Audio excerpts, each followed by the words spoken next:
Hi, welcome to my latest YouTube video and podcast. I'm Rosenberg. I'm here to talk to you about an idea or a concept a client of mine gave me that gave clarity to understanding self-love recovery, which is my treatment approach for the problem of self-love deficit disorder, which is the name I created for codependency.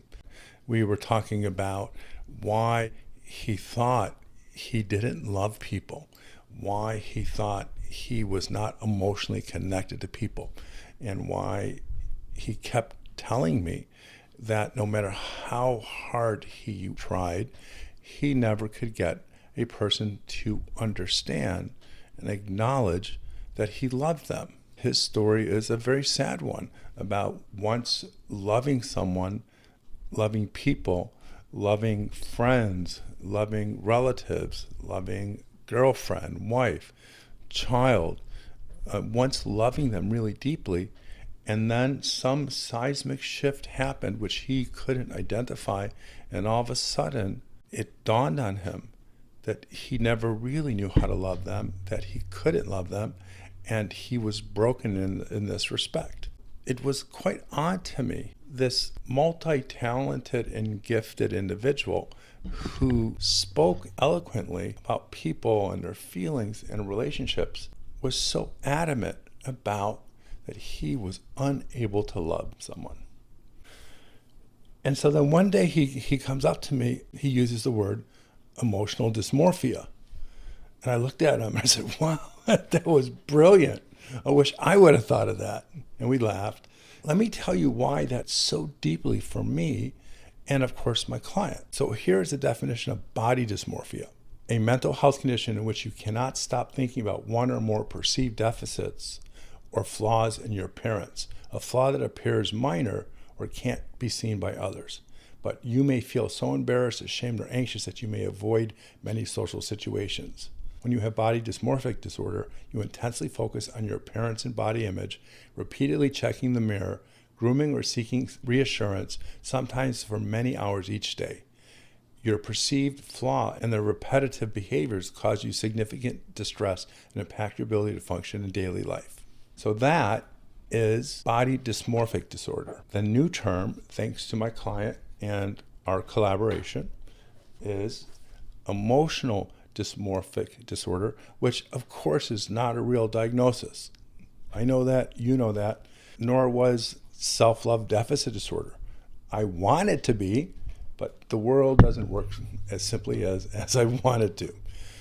But I think it's important for SLDs to understand this term, because as I'll explain in just a few minutes, it will explain why you have these perceptions of yourself that are so clear, so defined, so distinct, but defy observation from other people, defy validation, defy clinical feedback, deny actual evidence. So emotional dysmorphia, like with my client, is you believe you are either too much of this, too little of that, and in his case, unable to love. He was convinced he was unable to love. And as such, he perseverated on it. In other words, it kept going in his mind and he couldn't stop it because it explained his basic, fundamental human failing and fault. He could not love, therefore he was letting down the people that cared for him most and felt like a failure. And that reinforced everything we know about self-love deficit disorder. As you know, many of you already know, if you SLDD is best explained through my pyramid, that it is created by attachment trauma, the experience of being raised as a child by a pathological narcissistic parent causes trauma. Core shame is the fundamental core beliefs that you are not lovable and something's wrong with you. From that is pathological loneliness, is this existential disease, this bone aching feeling, this pain of not feeling like you fit in the world and fit into your own life and sometimes your body. And the only way that that pain goes away, that deep loneliness, is if you're in a relationship. And then from the pathological loneliness is relationship addiction, which is exactly that. The pathological loneliness goes away when you're in a relationship, and because of the human magnet syndrome, if you're an SLD, magnet clicking sound, click, and it's always going to be with a narcissist. And then on the top of the pyramid is everything we know about an SLD or codependent. It's what they do, and unfortunately what people consider SLDD or codependency, and that's the travesty, that's the sadness, that's the injustice of this whole problem, which necessitated me to write my book, The Codependency Revolution, Fixing What Has Always Been Broken. Just came out in 2024. So back to emotional dysmorphia. It is the belief that something is fundamentally wrong with you as a person, as this emotional, expressive, relational being, that you are not lovable, you are not loving, you are not kind, you are not generous, you are not believable. And much of this can be explained by the cumulative effect of being in a relationship with a pathological narcissist. And of all of the 3 disorders, and this is in all 3 of my books, a pathological narcissist has a personality disorder, and it's either narcissistic, borderline, or antisocial personality disorder. And all 3 of those disorders are different, but they share a narcissistic core. As different as they are, the sociopath has no empathy, can't really connect to people. The person with borderline personality disorder is activated by perceived abandonment or actual abandonment, and then tries to hurt or destroy the person they love the most, cycles through that rage and realizes they love that person and tries to reconnect with them. Or narcissistic personality disorder, which is a person who is grandiose, entitled, vain, full of themselves, think they are the best. Of course, those are very brief definitions of complicated disorders.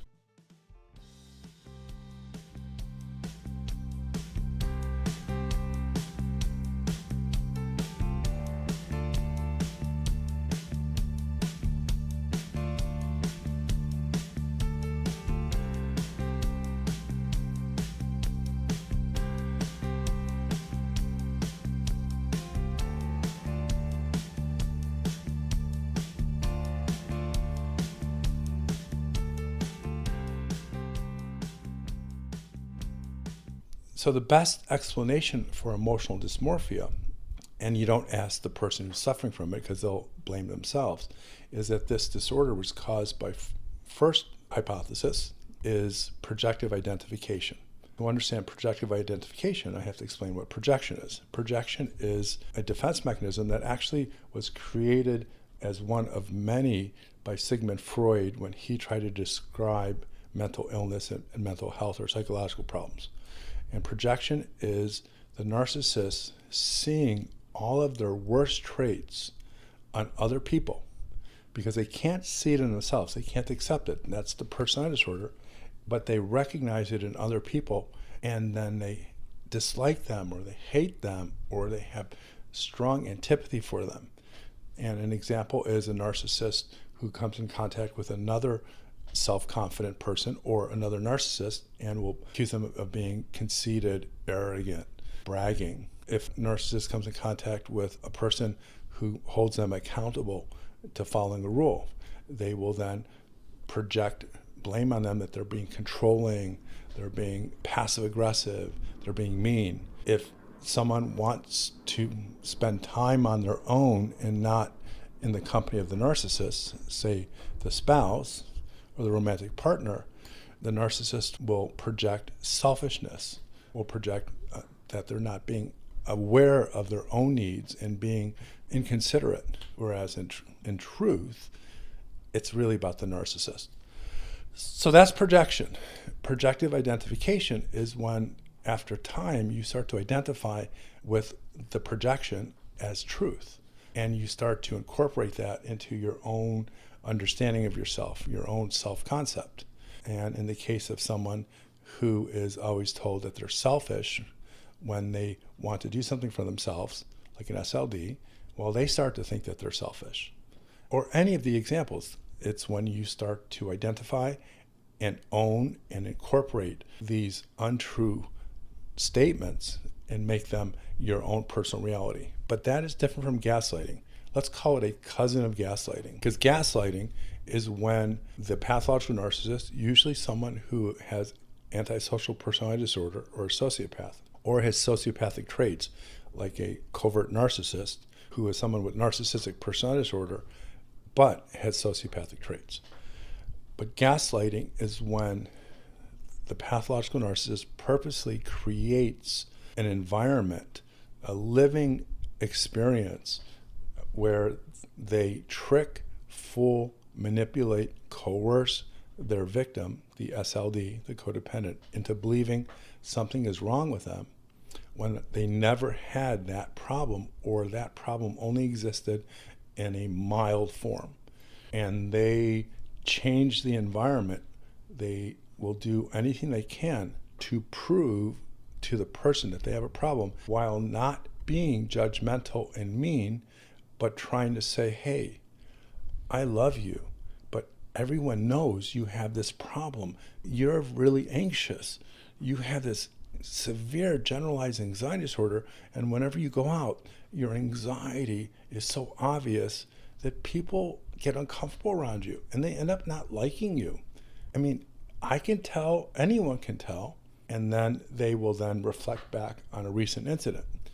But in reality, in this case, the person only had mild to maybe moderate social anxiety. But this narcissist, this gaslighter, doctored the environment, created an environment, or found an environment, and put the SLD in it where they would be naturally uncomfortable, uneasy, and then the narcissist would pounce upon that and say, I see it, and then immediately reinforce the fact that they have no control over it and it's looking bad. They will create obstacles in the environment, create opportunities to be in relationship environment where it is naturally anxiety provoking. And they will make that type of plan, put the SLD in it, so the SLD fails and actually experiences anxiety.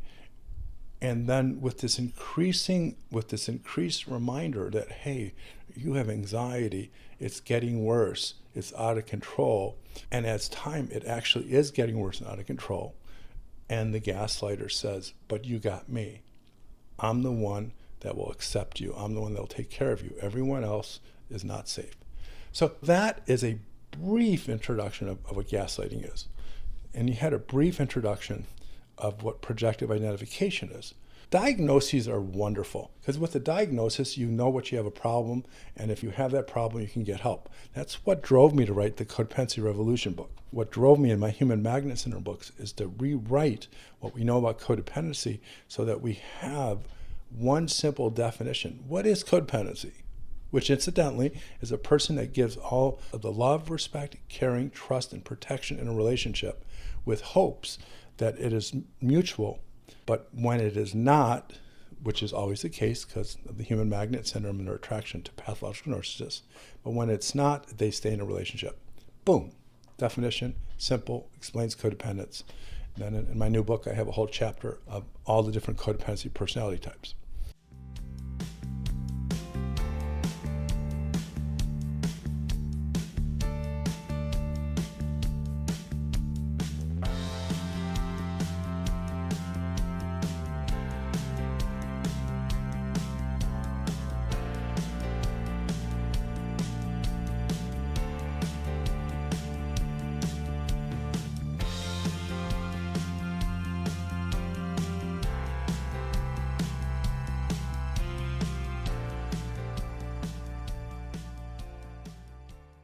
So now with emotional dysmorphia, you have this term that a friend or loved one or your psychotherapist can use. Because a lot of people that watch my YouTube videos or seek my educational seminars are psychotherapists who specialize or want to specialize in codependency or self-love deficit disorder. Now we have a word, is that the absence of something, not having the capacity to love, using my client as an example, or some other emotional dysmorphia. Let me give you a couple examples. One can be that you're too serious, when in fact, you're really not too serious. You just take your life seriously and want to be as best as you can.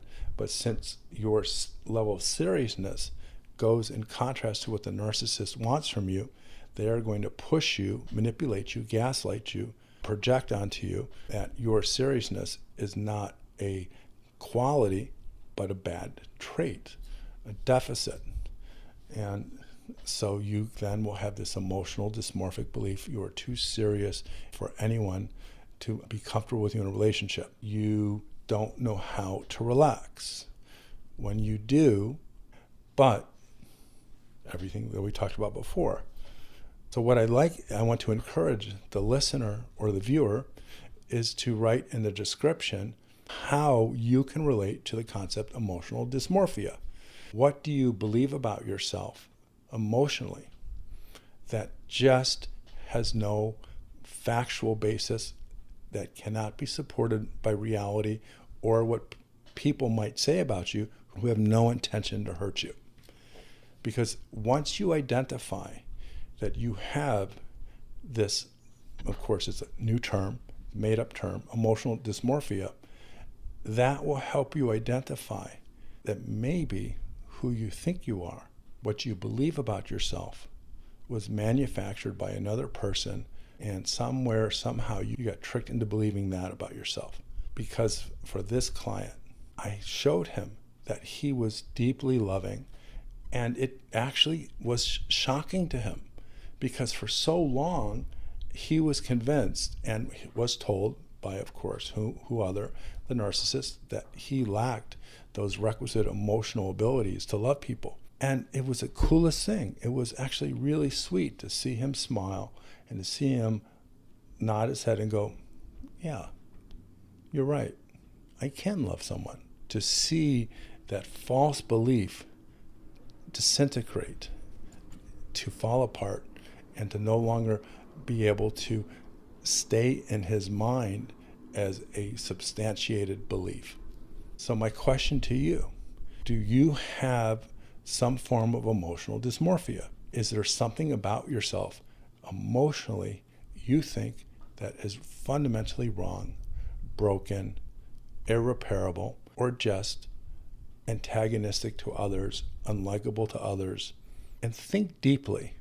Seek some feedback from your friends, preferably a therapist, but if not, a close friend who is not connected to the narcissist or has any personal agenda in you getting better or not getting better. And just ask, am I this type of person? If I am not, can you just give me evidence? And listen carefully, because if you are a victim of gaslighting or you have fallen prey to projective identification, it is not easy to reverse this belief system that you are without some emotional skill, ability, or quality, or you have something that's wrong or bad or pathological. You have to ask someone you trust, because the narcissist survives by you staying in the dark. The narcissist stays in power by getting you to not only believe there is something wrong with you that never really existed, but to not ask people or seek feedback from people who can tell you otherwise. You have probably been gaslighted and manipulated or coerced into believing those people, those resources, are not your friend, are not safe, not reliable, or you are kept from going there, whether it's from money, transportation. So do not let your emotional dysmorphia ruin your life. If you have a problem, you have a bona fide, clinically observable emotional problem, well, get help.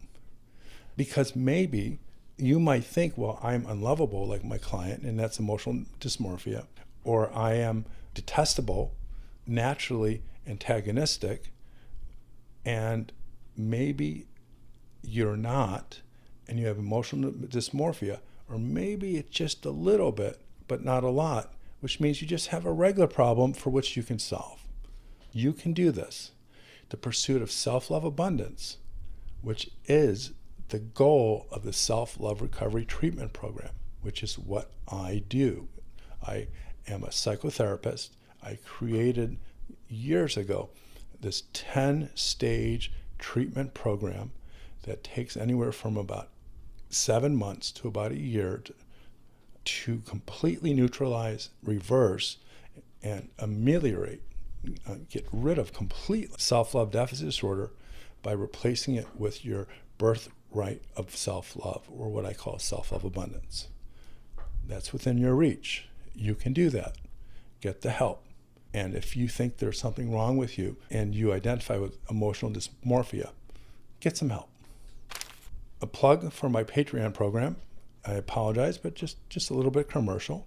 My fees for some people are beyond their means, too expensive. So I created a Patreon program that has different levels, that gives access to my work, access to my educational materials, my resources, exclusive content, involvement with me, other people who are similarly connected. So consider subscribing to my Patreon program. If you have any questions, drop us a line at help@selfloverecovery.com, or just go to my website at selfloverecovery.com. Bye-bye and take care.